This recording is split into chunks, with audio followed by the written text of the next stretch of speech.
Frédéric, merci de nous recevoir au Fétou, dans ton établissement qui se trouve à 2 pas du caveau étape de la cave de Berlou. Cette cave emblématique de cette appellation Saint-Chinian, au cœur des terroirs de schiste, à travers le travail qu'ils font et la sincérité de l'accueil que nous avons reçu, c'est merveilleux. Et ce terroir de schiste, c'est vraiment l'ADN de ces vins de Berlou. Et d'ailleurs, tu nous as préparé quelque chose sur ces vins, qui est le loup des Albières.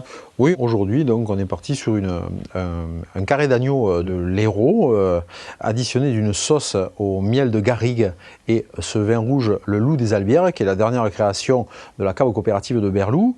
Et on accompagnera ce plat avec un légume racine emblématique du département de l'Hérault, le navet de Pardaillan. Pardaillan est un village au nord-ouest de Saint-Chinian. C'est un navet qui est assez particulier par son goût de noisettes et de châtaignes confites. Nous prenons le navet de Pardaillan que nous nettoyons, nous épluchons, on enlève les extrémités, on les mince finement, on le mélange avec des oignons doux de Lézignan, de l'ail de région. On le fait sauter dans une huile d'olive chaude, on crème légèrement, on rajoute les œufs entiers et ensuite c'est mixé et mis dans un moule légèrement beurré. On le cuit dans un four à 180 degrés et ça cuit donc pendant une vingtaine de minutes.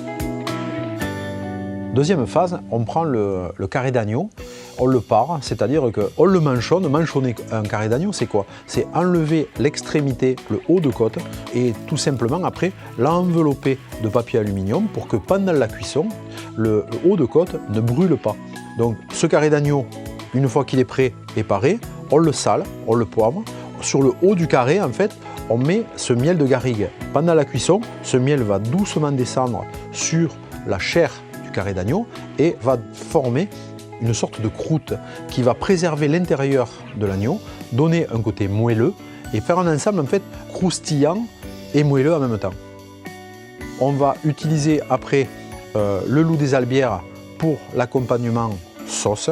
Donc on va prendre une partie du loup des Albières qu'on va additionner de miel, de nouveau de garrigue, de sel, de poivre et on va mettre ça en ébullition dans une casserole.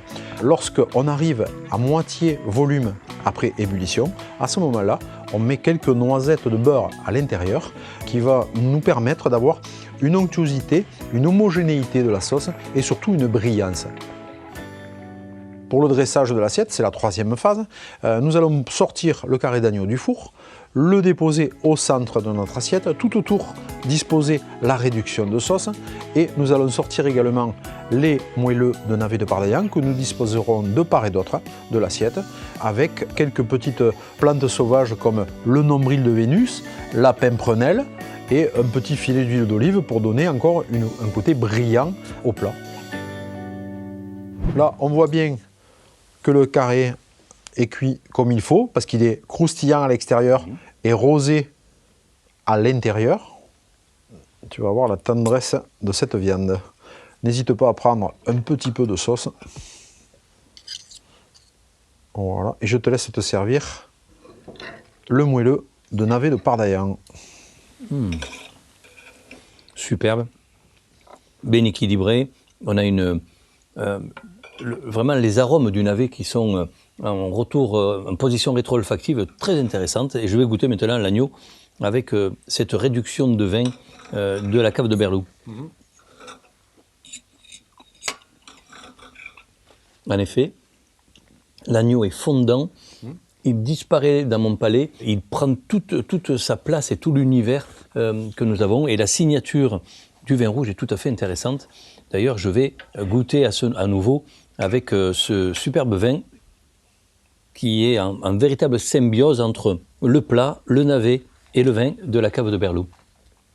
La bouche est généreuse, elle est ample, elle est fraîche. On a cette buvabilité qui est remarquable par la finesse et l'acidulé de ce vin, par ses tanins. C'est quelque chose de superbement réussi. Merci Frédéric de nous avoir accueillis à Berlou, au Fétou, et à très bientôt dans une future recette de l'Onoto.